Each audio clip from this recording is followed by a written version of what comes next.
Good day, everyone, and welcome to the 16th installment of Encyclopedia Hermetica, A Big History. Today we're going to be talking about the Sophists. We're going to be talking about the effects, whether for good or for ill, that they would have on the youth of ancient Greece. The Sophists, this sort of nebulous constellation of teachers contemporary to Socrates, were itinerant or wandering teachers of rhetoric. They were relativists, perspectivists, individualists, and some might even argue proto-humanists. They were speech makers who were hired by wealthy aristocrats to educate their sons in exchange for pay. I'll come back and explain this phenomenon and its ramifications in more detail, but I have a few things to say first.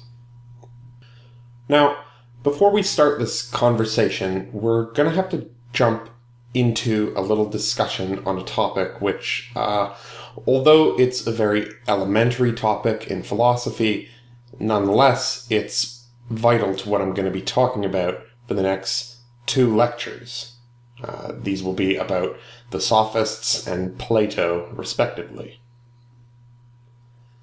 This well-known topic, of course, is the difference between subjectivity and objectivity, between the world as we all see it individually and the world as consensus reality, between the individuated dream operating in the gray matter of each and every one of us and the cold, hard reality which stands in the distances between us, though I suppose that the reality is neither cold nor hard, except by virtue of its interaction with our warm and soft bodies. In the words of Protagoras, one of Greece's most eminent sophists, man is the measure of all things. Man is the measure of all things. Now, a lot of modern folk, when they hear this line, they get their panties all caught up in a knot. And I think their assumption is that they thought Protagoras was full of himself, egotistical, anthropocentric. Well, that may have been the case, but what was meant by man as the measure of all things is an entirely different story. He wasn't stating as fact that man is top dog and everything else must be weighed against him in terms of value, though you could ultimately draw this argument along to this conclusion if you wanted to, but this would be putting words in Protagoras' mouth. No. What was meant by this might be more clearly illustrated if we say, man is the measurer of all things. That is to say, everything is relative. Everything exists only in relation to everything else. Here's what I mean by that. Something which is hot or cold is only hot or cold relative to our 98-degree bodies. Something is quiet or loud only in relation to the calibration of the tympanic membrane, the ossicles, the sloshing around of perilymphic fluid, and the sensitivity of the nerves in the cochlea. If a tree falls in the woods and nobody's around to hear it, it doesn't make a sound. Take a spoon, for example. What are its qualities? Well, is it shiny? Is it smooth? Well, what if you were 10,000 times smaller than you are now? Would that spoon still be smooth to you? Would it still refract light and be registered in your eye in the same way? Of course not. The spoon would probably become mountainous and dull at that scale.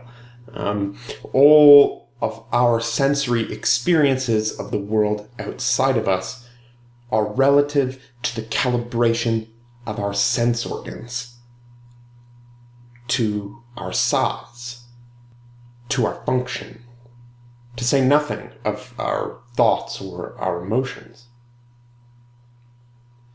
Now, what happens if we take this view of an absolutely relational world and then drive it to its ultimate extreme? What do we get? Well, we get what the Buddhist might call the void, or what we in the West sometimes call nothing. This void or vacuum is the spacing between the scaffolding of existence. In other words, when we say absolutely everything is relational, then it stands to reason that nothing is concrete. This is why extreme relativism is perceived as a breeding ground for nihilism, or even Satanism for that matter. If I wasn't raised the way you were raised, if I've had a plethora of different experiences in life, then surely I'll not hold the same values, morals, or anything as you. So then it stands to reason that we make these things up, and that things like values and morals are ultimately baseless, mind-forged manacles, right? Well, this was the a priori position held by the Sophists of ancient Greece. Now, they may not have reasoned their relativism in the way that we do now, especially in a postmodern world, which is primarily centered on a post-colonial belief in moral and cultural relativism. We've all been taught to agree, to disagree, to tolerate, to keep an open mind, and that sort of thing. What's legally, and therefore in some people's eyes, morally reprehensible in one region may be just fine in another region. I mean, just think of how laws governing cannabis work in the United States alone. If you smoke publicly in Colorado or Washington, you're in the right. But if you cross over some arbitrary line into Utah or Idaho, you're in the wrong all of a sudden and are liable to be stuffed in a cage. If we, as a society, accepted absolute truth in the form of natural law, then this wouldn't be an issue. But since we, at least outside the Dar al-Islam and Christendom, since we're subconsciously conditioned to accept moral relativism, then we've got to deal with this flip-flopping of laws. Now, what's the flip side to this? Remember the fourth Hermetic principle? How everything is dual, everything has poles, everything has its pair of opposites. Like and unlike are the same, opposites are identical in nature, but different in degree. Well, what relativism is really just the lack of absolutism. If truth were temperature, absolutism would be heat, and relativism would be cold. Or maybe it's the other way around. I don't know. I'd really have to spend some time and think about this. But in any case, what we have standing at two ends of a pole are relativism and absolutism. The idea that truth is subjective versus the idea that truth is absolute. Now, the absolutist holds to the idea that there's a concrete, immutable, and unchanging world somewhere up in the heavens, and this dictates that 2 plus 2 equals 4, or a squared plus b squared equals c squared, is obviously not up for debate. But then what are we to do about tastes? If I like Bach over Brittany, who's to say that's for any good reason? Is Bach objectively better than Brittany? Some would say so, and others would say hell no. So how do we deal with this problem? Well, we know from experience that nature abhors a vacuum. Well, you know what else the universe hates? Extremes. It hates extremes. It's always looking to get back to homeostasis. Radical subjectivity is just as nonsensical, logically inconsistent, and useless as a worldview as radical absolutism. If we drive subjectivity to its radical extreme, then 2 plus 2 equals 7 for me, and 2 plus 2 equals 6 for you, and we all wind up as solipsists with an irreconcilable gap between each of us. And then if we were to drive objectivity to its extreme, we wind up having to make statements like, Brittany is better than Bach. But then, who are we to say? Who decides? Who draws the line? So, both extremes are intolerable. What we need to do is unify these polarities. This process is integral to activating what we might call unity consciousness, at least as far as the Kabbalistic tree of life maps out for us.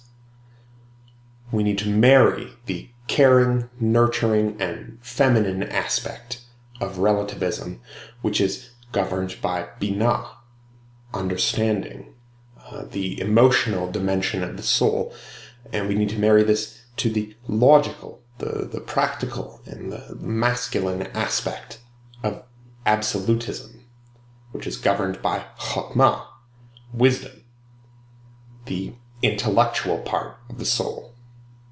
Seeing the world as it really is a balancing act between a wild-eyed idealism and a hard-line realism.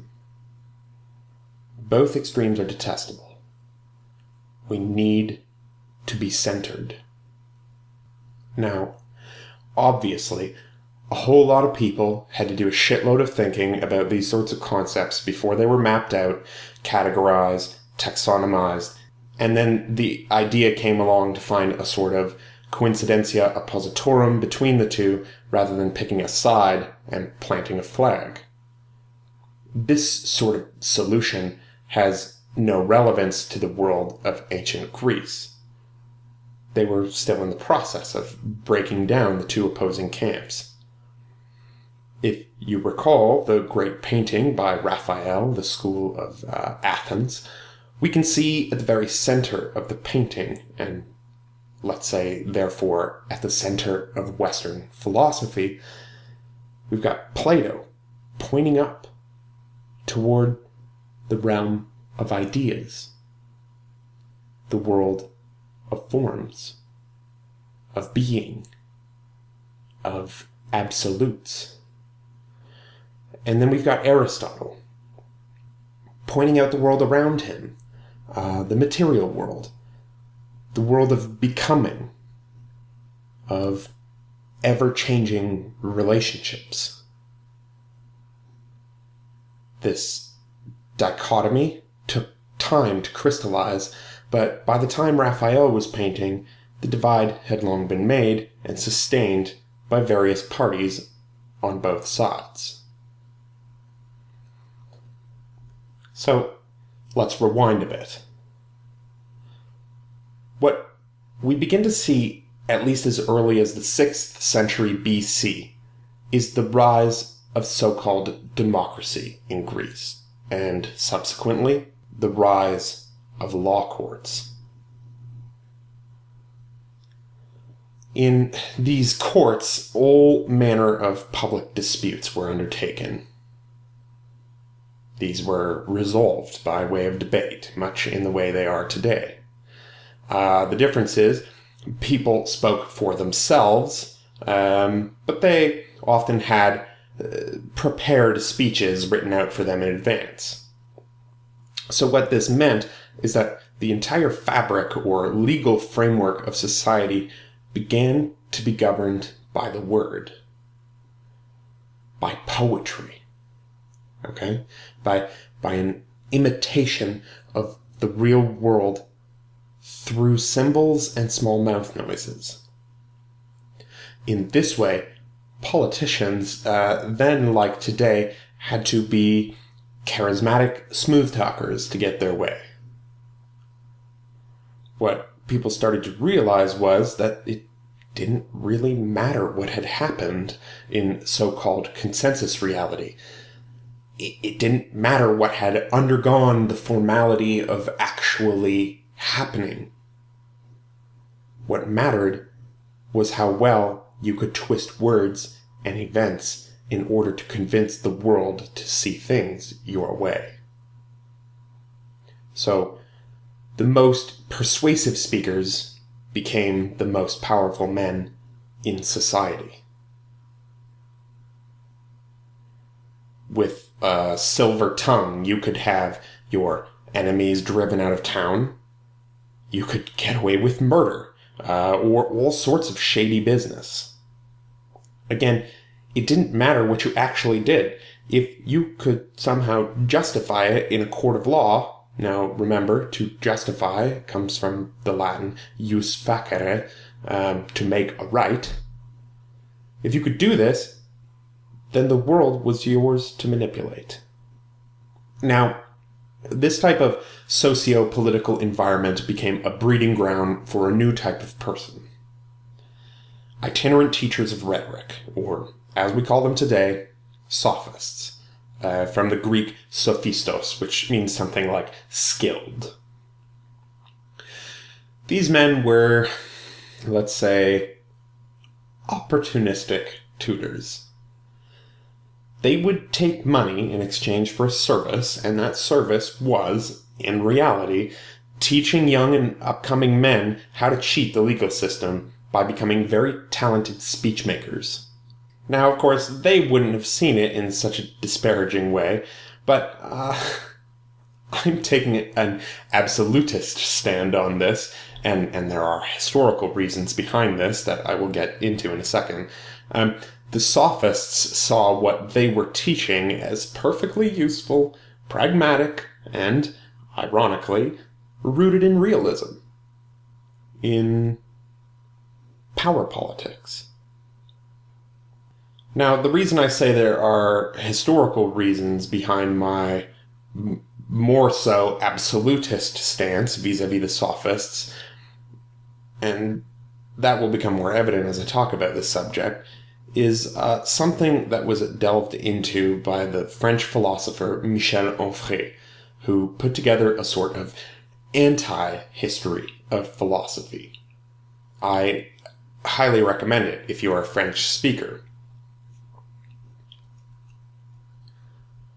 What he argues is that because Platonism was at the root of idealism, and with Christianity being ultimately an outgrowth of this idealism, the history of philosophy has undergone a sort of teleological and soteriological remodeling over the centuries to the exclusion of the thoughts of materialist philosophers, among whom we might include the so-called Sophists.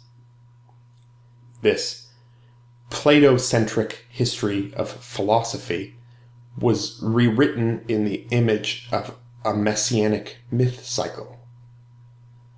In this quote-unquote mainstream version of history, in the version we're all taught in school, we've got Socrates as philosophical Christ.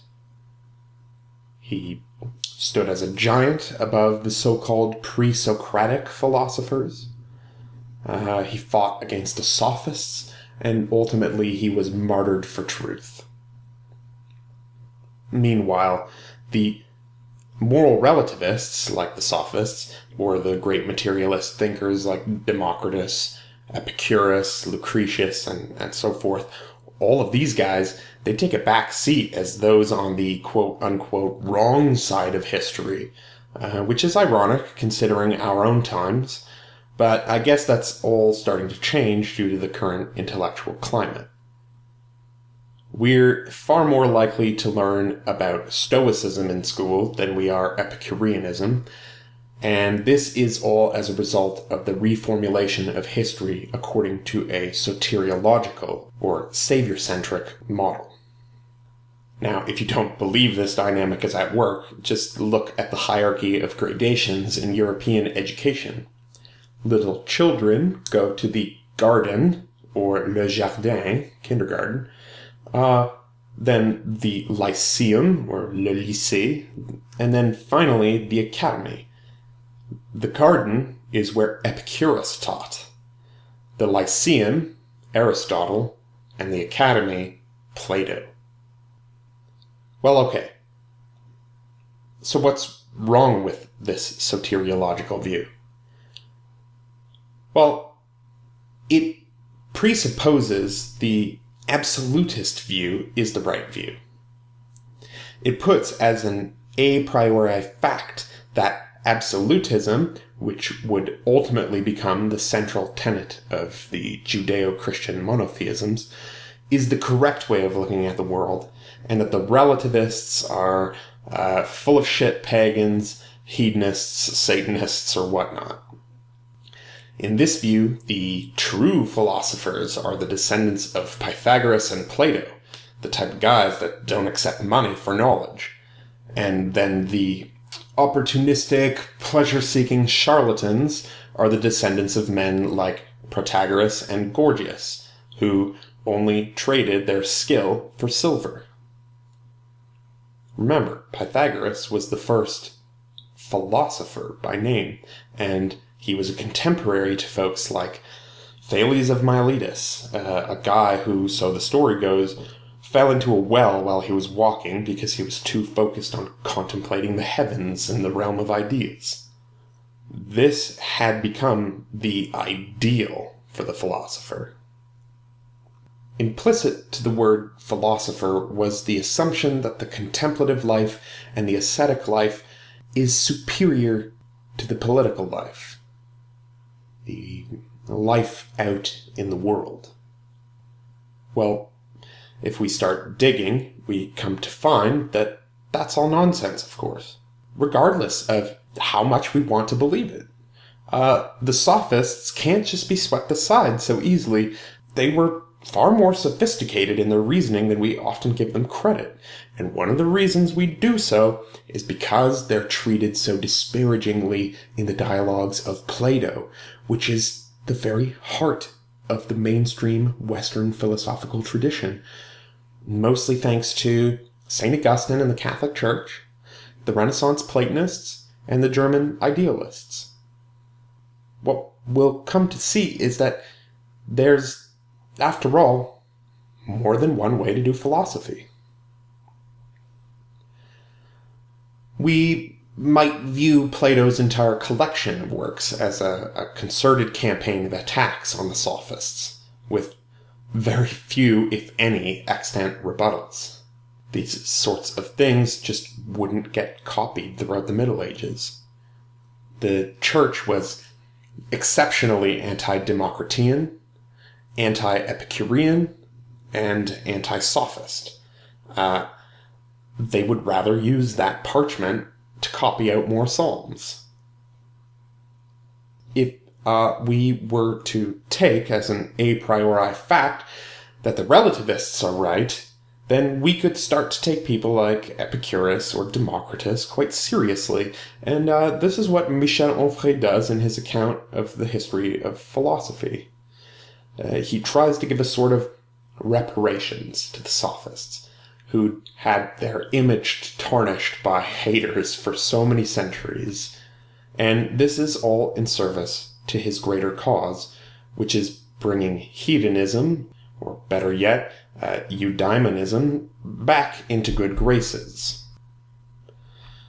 He tries to bring history's winners down a peg and likewise to clean up the tarnished name of history's losers. If philosophy is, in part, the practice of restoring the integrity of words, and if we want to level the playing field and be honest with ourselves and fair to the people of the past, outside of the argument to authority, there's no reason we need to take Plato at face value in his representation of the Sophists. Yet this is what persists today.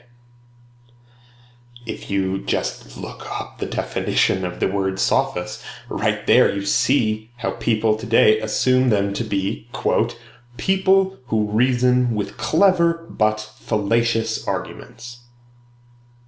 Fallacious is built right into the definition. In this way, when we use the word sophistry, basically we mean nice-sounding bullshit. This legacy probably isn't the fairest, and we've been led to believe this primarily on account of what the Catholic Church believed was shit and what was shinola. Now, a quick aside on the term pre-Socratic as well.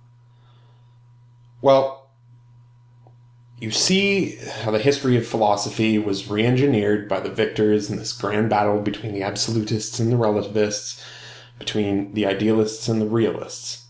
Well, there's nothing more indicative of this dynamic at play in historiography than the word pre-Socratic.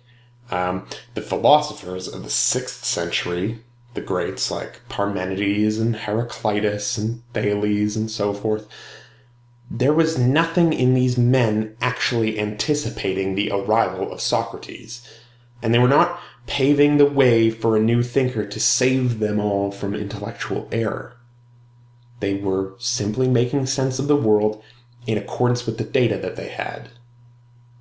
It's a complete denigration of all these great thinkers, from whom little survives to call them pre-Socratics.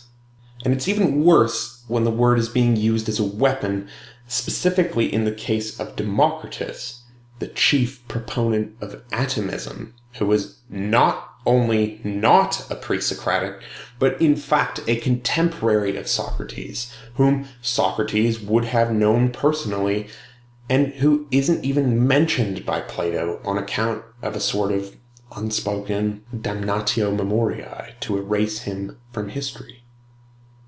Plato didn't even want to give Democritus' materialism the slightest bit of attention, so he never mentions him.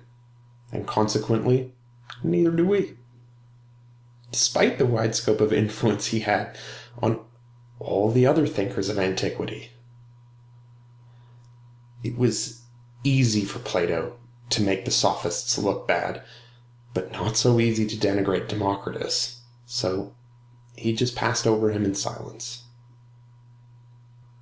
Okay, well, like I mentioned, I'm going to piss off Dante and reserve one of the hottest seats in hell by refusing to take a side on this issue. I'd rather stay in the middle, between both extremes. But in order to convey anything about what's happened in the world, I'm going to need to speak from someone's perspective, and it just happens that we have way more Plato in our cultural DNA than we have any of the Sophists. So bear with me in trying to explain both sides of our intellectual heritage. Of all the thought systems in the world, I feel Hermeticism is the best philosophy we can use to tackle this divide, and that's by not forcing the system to a close, but rather by envisioning this polarity as a two-part Ouroboros. Two serpents eating one another in perpetuity, neither of which is ever really gaining an inch over the other. There's a dialectic here between the many and the one. We each have our own radically different reality tunnels, but at the center, where all our tunnels converge, we have a world axis upon which all subjective states are hinged. Like a wheel, supported by many different spokes. Here, at the very center of it all, we learn that 2 + 2 = 4. But then out on the periphery of the wheel, we feel that we like the taste of chocolate, we dislike country music, and we have an affinity for cats over dogs. Forcing this system to a close by prizing one extreme or another will simply beg more questions. But obviously someone had to do it. Now, just to be playful for a minute, I think if the disembodied consciousnesses or souls of these philosophers all came back to haunt us as psychedelic drug molecules, the Sophists would be LSD, with all their focus on the grandeur of the immanent, the tenuousness of words hanging in the void, and the hyperrealism of the material world. And then Plato's Socrates would be something like psilocybin or dimethyltryptamine, which are more like tricksters clawing away at the edges of reality, peeling them back to see its pure underlying structures. I don't know. This may be a forced analogy, but maybe some of you listening can relate to what I mean. Okay, so for the rest of this talk, let's focus on the folks of ancient Greece who saw every aspect of the world as provisional, fickle, changing, and thus decided to change it in their own image through the power of their mental maps. So, to begin talking about these gentlemen, I want to make a point about philosophy in the ancient world which is rather counterintuitive to our modern consumer culture. A large part of what makes you belong to a certain school of philosophy in the modern world is determined by what books you read, and then what you write about. What you consume, what you produce. What you take in, what you put out. Well, this was certainly not the case when it came to the ancient world. Just think about Socrates didn't write anything down, Jesus didn't write anything down, the Buddha didn't write anything down, and so forth. Arguably, they didn't even read books necessarily. We don't know. Socrates was very disparaging about the written word. Well, this whole idea of philosophy being an academic endeavor, this was certainly not the case when it came to the ancient world. If you look at the names of various schools of philosophy, the academics, the Stoics, the Areopagites, and so forth, what are these words all implying? Well, the Academy, the Stoa, and the Areopagus. In other words, schools of philosophy were named after the places these people hung out. Now let me just remind you that school comes from skole, which means spare time or leisure. And when you're not at work, you've got to be hanging out somewhere, and chances are, if you're a 5th century Greek, it's not at home with your wife. Could you imagine today if we had the Starbuckites and the bar folk and the mole rats as different philosophical branches? This notion is repugnant to us, and it seems disingenuous. We look at it with suspicion, but that's because we've been raised primarily as Platonists and Christians in our subconscious. And so we believe that it's what's on the inside that counts rather than what's ostensible. Well, this is just another sign of our conditioning into a specific system. In the ancient world, philosophy was all about lifestyle. It was all about how you dressed, what you ate, where you hung out, who you hung out with, what you did, and so forth. It mattered little if you felt a certain way, but couldn't manifest it into the public eye.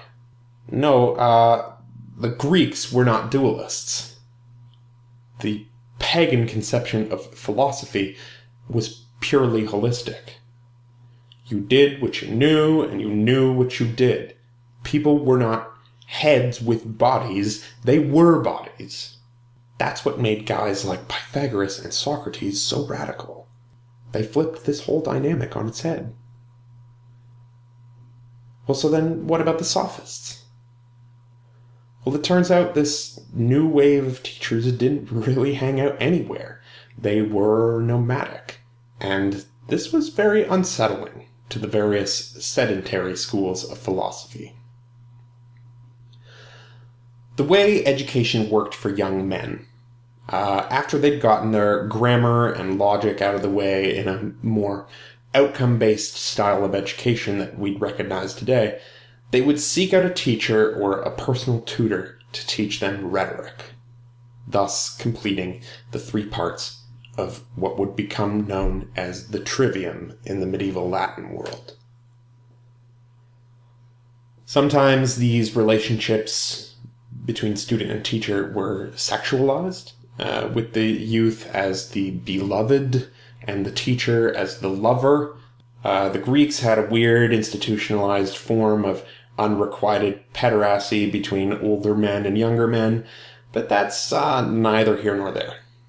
The reason Athens was such a hotbed for these sorts of wandering rhetoricians is because it's where all the money was at the time. And they would come to get a lot of flack for this. Philosophers and money have always had a tenuous relationship at best. If we think of the Middle Ages, there were great debates as to whether it was moral to put a price on knowledge when it was considered a gift of God, a donum Dei. Universities were essentially invented to make sure teachers could band together to get paid for their work. Philosophers are supposed to be above such things. But obviously, the reason we think this is because Socrates was above such things, and then touted so highly by Plato for being such a man. Which is ironic, since he was quite well off, and probably would not have written so much genius work if he wasn't a man of leisure. If he didn't have this whole substratum of slaves to support his endeavors. The truth is, everyone needs to eat, and as I've heard it said, if your God won't do, their God will starve you.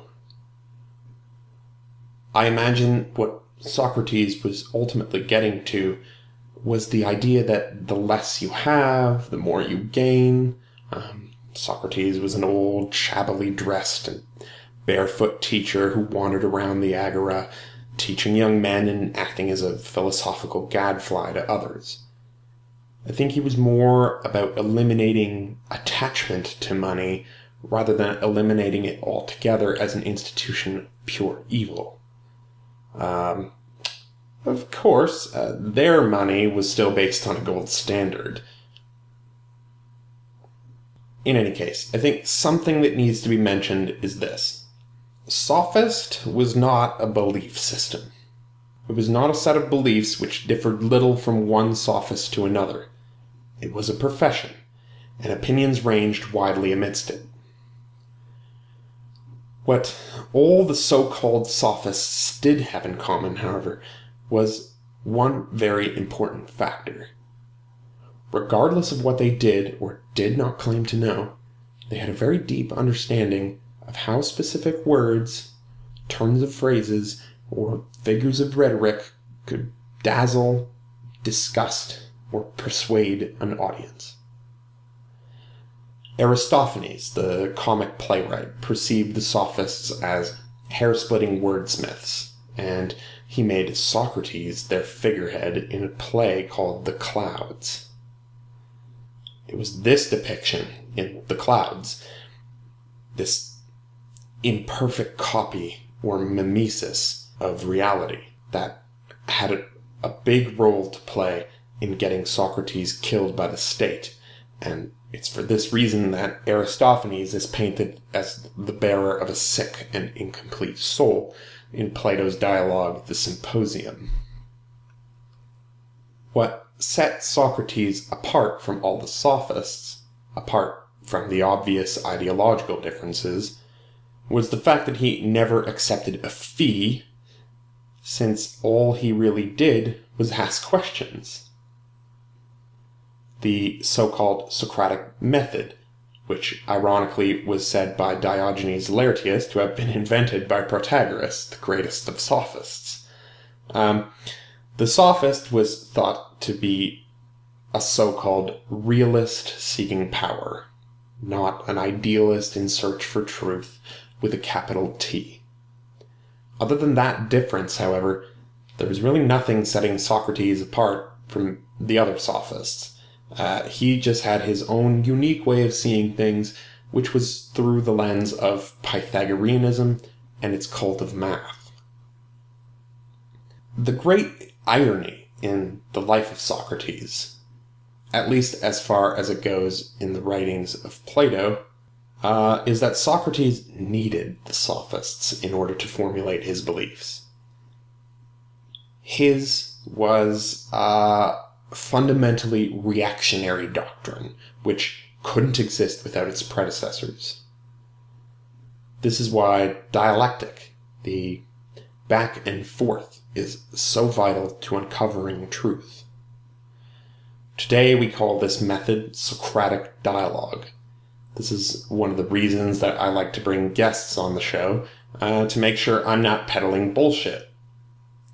So, wherever you get speeches in a Platonic dialogue, you know you're getting a flight of fancy with lots of pretty words and very little truth.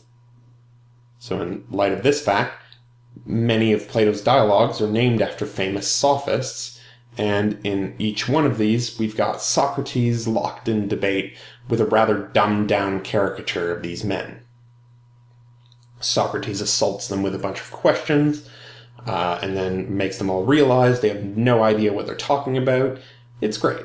It's like the little child who keeps asking their parents why until they've got them regressing back to the origins of the universe and can't go back any further, but the kid still keeps asking why, like trying to go north of the North Pole. So let's come back to Protagoras and his great maxim, man is the measure of all things. This belief that existence precedes essence, and not vice versa, as Plato would posit it, it's about man relative to the world, which constitutes reality, not man relative to abstract ideas. It's a belief that prioritizes sense perception, a sort of phenomenalism, an interest in the phenomenon in and of itself, which disregards any interest in relations between this world and the one behind it. It's as if there's been a sort of Occam's razor applied. We needn't multiply our hypotheses because the world is perplexing enough as it is. To the sophist, there is but Maya, we might say, and if we were to tear down the veil and see beyond, well, that's just more Maya. And any thought of getting out of it is delusion. There's something bittersweet about this perspective, but I probably only perceive bitterness in this worldview because of the platonically tinged systems into which I was raised. It can be a very empowering view, but also a very dangerous one. I think that's because I feel relativism to be a slippery slope toward apathy, toward the hardening of one's heart, toward the abdication of care, and toward the renunciation of personal responsibilities.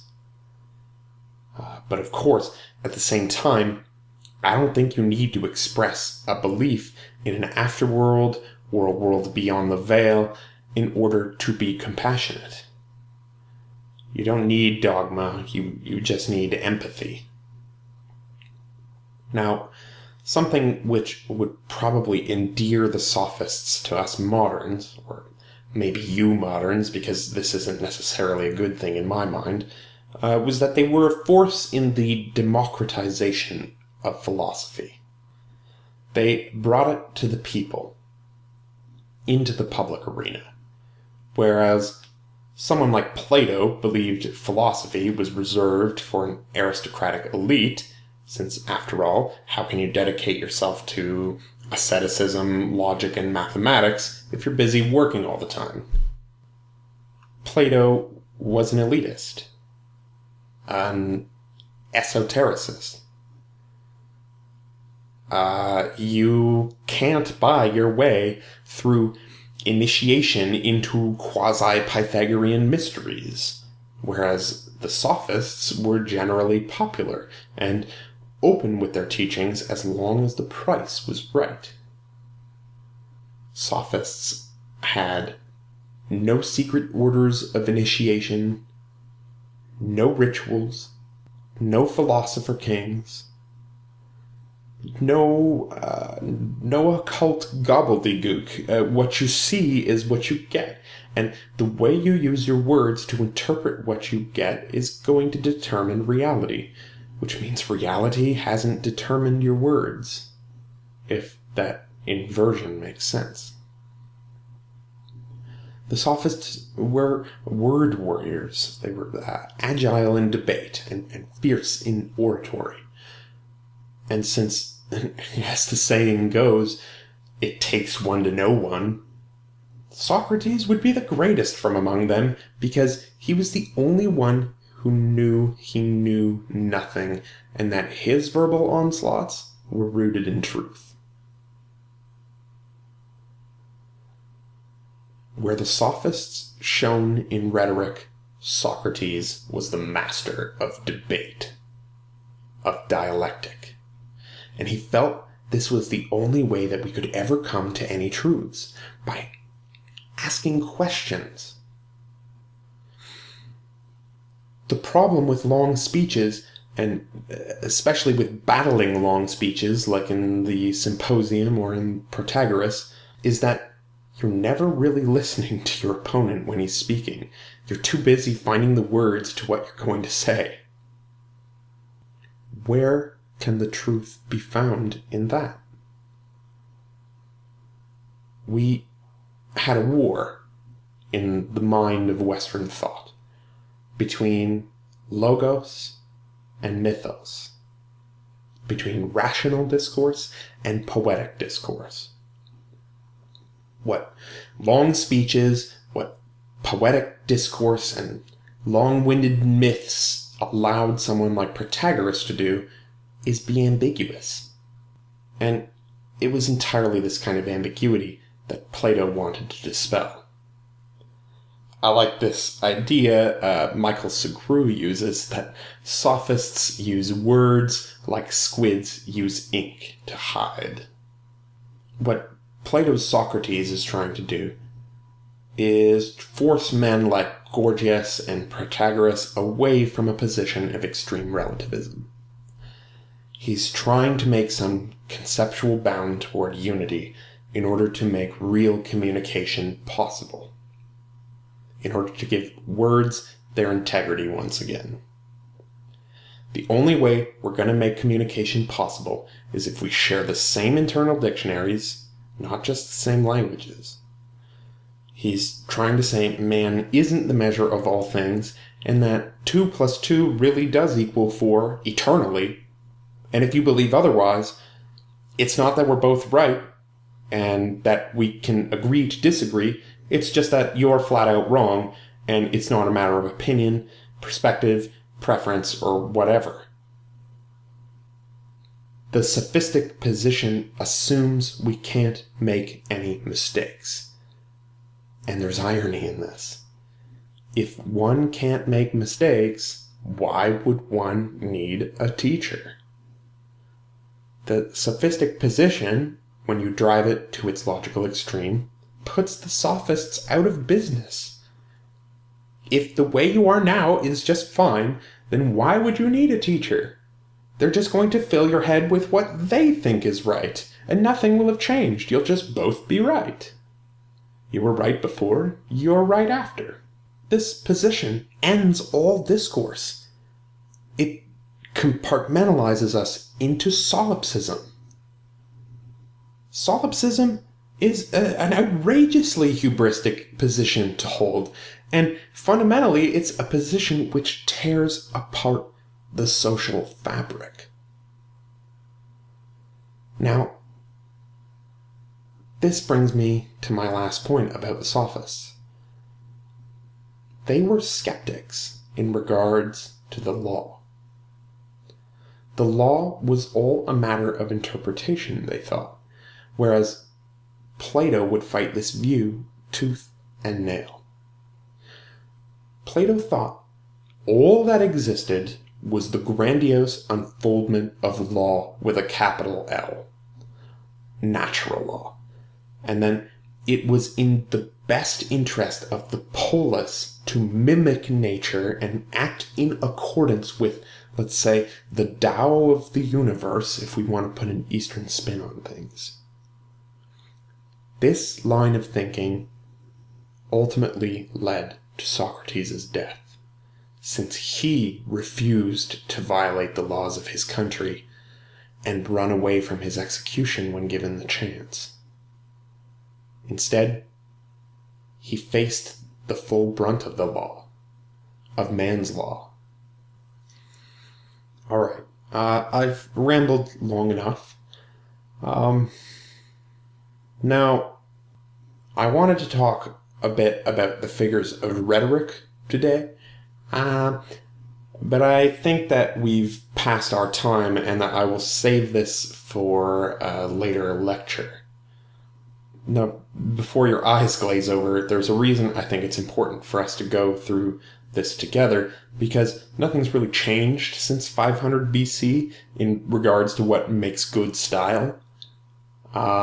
In other words, the same verbal tactics that have been persuading people in ancient Greek law courts are still the same ones used by governments, media, advertisement, and marketing to manipulate a target audience. So, if we learn the tactics, we can liberate ourselves from the spell and perhaps reappropriate them toward altruistic rather than manipulative ends. Maybe I'll call that section an ancient's guide to building memes. So you can go and spread all sorts of positive viruses to the world with messages like plant more trees or money is your god.